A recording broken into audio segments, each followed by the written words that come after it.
News.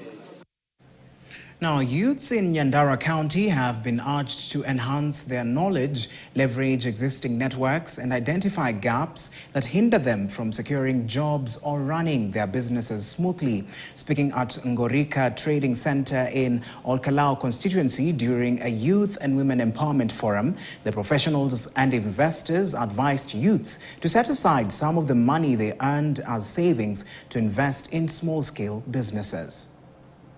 Today, we are talking to our people on how we can be able to empower ourselves economically. And more importantly, it's good for you to note that we have a SACCO by the name of Tower SACCO that it came so that it can empower our people, simply because many people don't believe that you can start low and tomorrow you'll be in a position whereby you'll be able to move a crowd through the businesses that you are doing and through the empowerment that you get from the people who are actually helping you to know and to gather information matters to do with financial literacy today.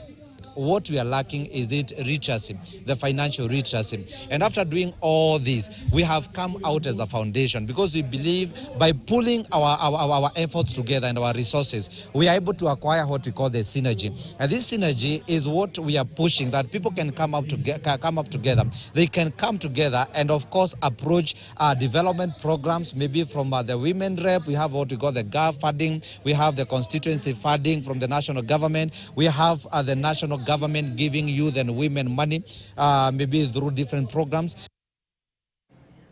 All right, that's all from the business.